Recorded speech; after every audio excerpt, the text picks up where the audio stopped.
Heck of a basketball game. Glad we won it. Love how we fought. And I told him, man, I've done this a long time. And this may be the most rewarding season for me because there are a bunch of good kids that struggled early and in their own individual way. And then collectively, we struggled early. Yet, because they were good people, they stuck together. Our staff never blamed, just kept working with them. The trick when you're going through that is that you must keep picking them up. You ready? But you still got to be a truth teller, and you got to hold them accountable. But pick them up. Say, I love you, but you're not doing the right stuff right now. You're playing really hard, but you're not doing enough for us. And playing hard in itself is not good enough. You must. That's a given. Then the rest of the stuff you're going to have to get.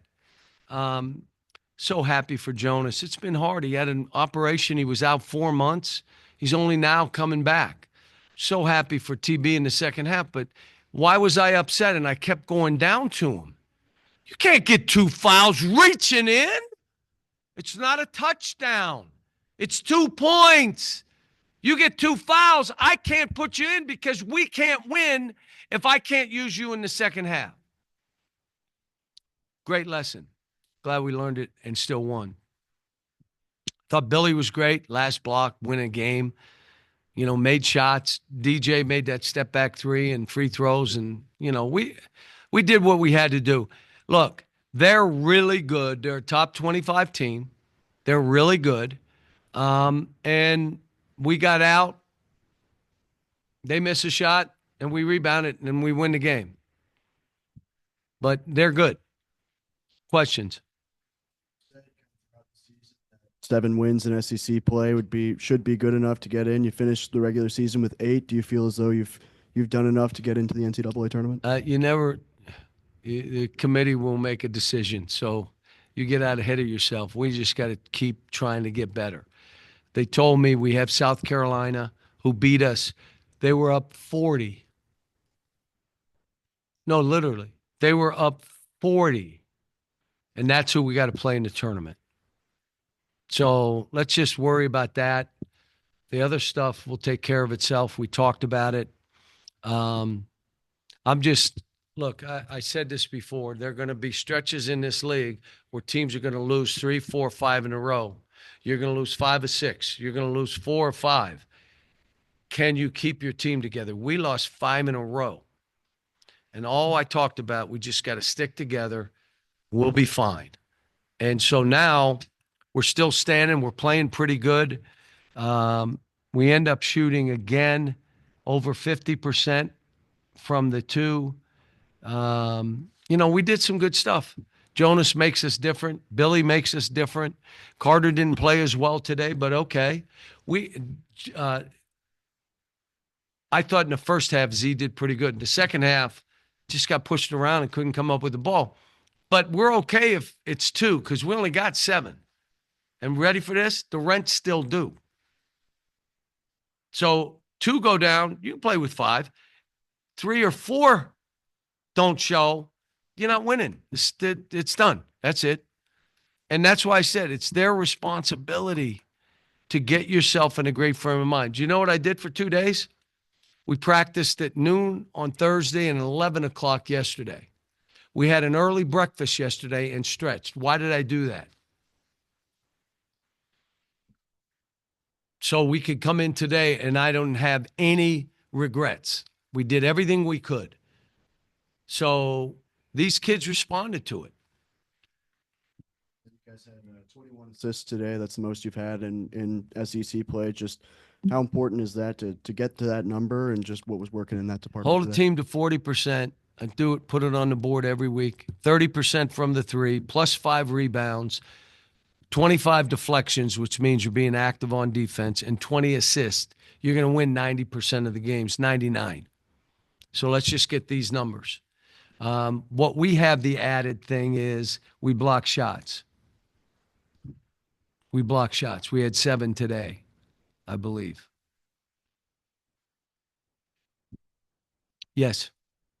Offense was at a premium for both teams today, and you're a top 15 defense when you look at it. What were your what was going? What were you thinking when they made the comeback and Because to stop the lack of stops we today? knew Hubbard and what's number 0? I don't Harris, and we knew they could get going.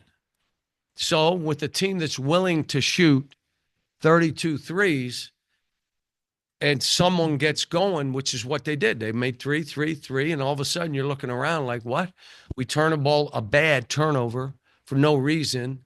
But you know what? They fought, and all I thought was when I coach, I'm trying to win the game.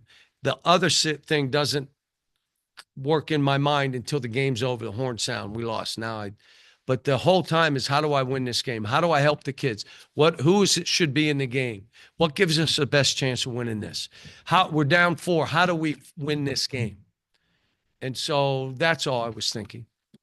Follow up with DJ. Season high 24 points today. He's been so big in second halves and your biggest wins, but balance, double figures in each half. What did you think about his overall floor game and performance? And I was on him because he had a couple bad turnovers. Like, again, he played great, but you got to hold him accountable. Those could have cost us the game, and they were for no reason. You drive and there's 3 guys, you're passing that. You're not losing that one. So, yes, he was unbelievable. I'm going to tell you, every one of my friends that watches our games says the same thing. He plays so hard, runs so hard, defends so hard. I can't believe he could stay in the game. Like, I got him out for a minute, and then I said, that's it, go back. I don't think Nelly came out at all. Did Nelly? Oh, no, he got the fouls. So he got 2 fouls at the end of the half. But Billy, again, come on. Making every free throw, well, then get fouled. Going to the basket like he does, being able to play point guard. He was never a point guard. You bet you're down to 7. Who else could you want to put Jonas at point? I'll tell you who wants to play point. Z. Oh, yeah. He thinks he could be a point guard. So, yes. Two-part question for you. In all your years as a coach, when was the last time you were down to 7 guys in a crucial stretch when you're trying to make the postseason? Very good question, but let me give it to you, and then Sure. you can answer me. Ask me another one. When I was at UMass my last year, we played 6 guys. The 6th man, Tyrone Weeks, played about 15 minutes. The 2 guards, Edgar Padilla, Carmelo Travieso, played 39 minutes. They knew not to foul, okay? Dante Bright, Dana Dingle played 37 minutes. Marcus Camby played every minute he would stay on the floor. If he looked at me, I got to come out. I looked away, and then he'd run in front of me and say, I have to come out. I'd say, timeout. So I was using timeouts to spell them, but they knew not to foul.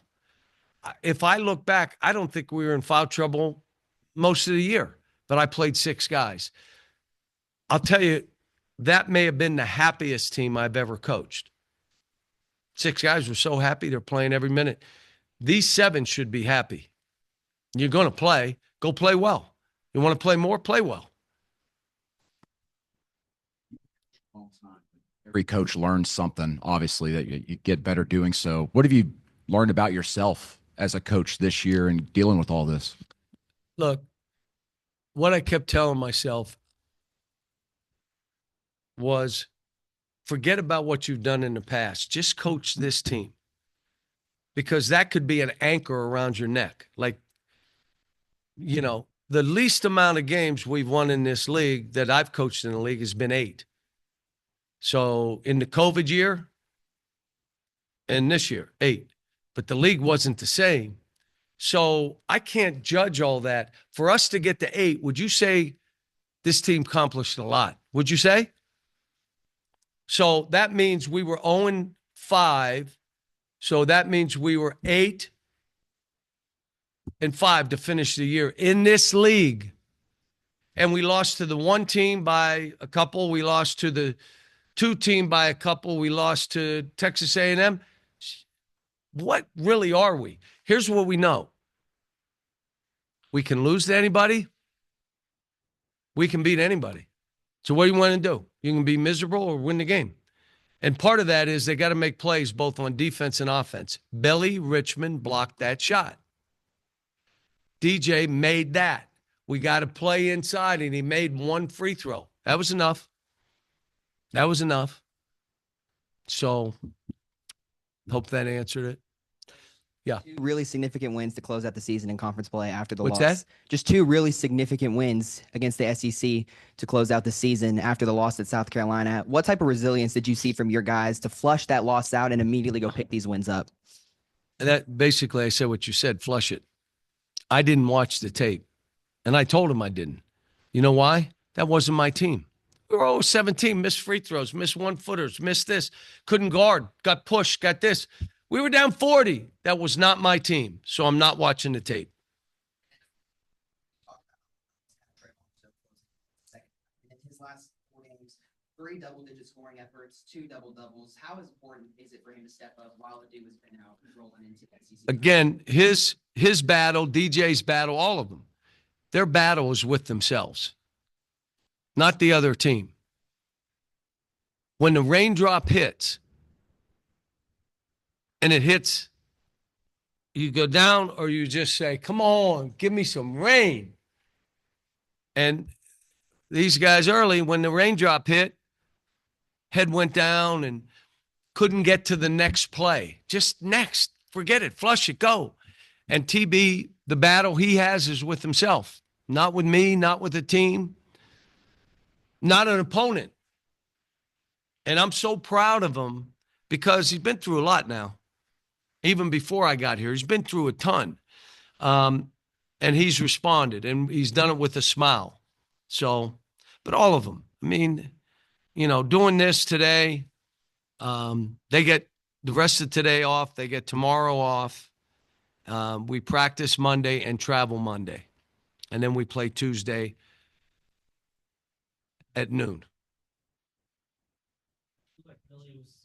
Carried to the bench there at the end of the game. Was he okay? Was it just cramps or? They all cramped. They were all cramping. I mean, they were playing as hard as they could play. No, you said you burned the film for the South Carolina game. Them again. Do you I watch know. it all? Or? That's a good question. Because my first thought is I'm not even watching it. And I may not, because I'll see it and I can see their last few games and have an idea. And then I'll tell my staff, you guys watch it. Give me what I need to know, because I am not going through that again. I had my dad there, my sister there, my brother-in-law there, my niece and nephews there. One of my best friends in life, Brian Long and Patty, were there. Jeff Meany, who used to help me with jobs for kids back when I was at UMass, was in with his daughter. And they felt so bad because they had to look at me after the game. I'm fine. Let's just.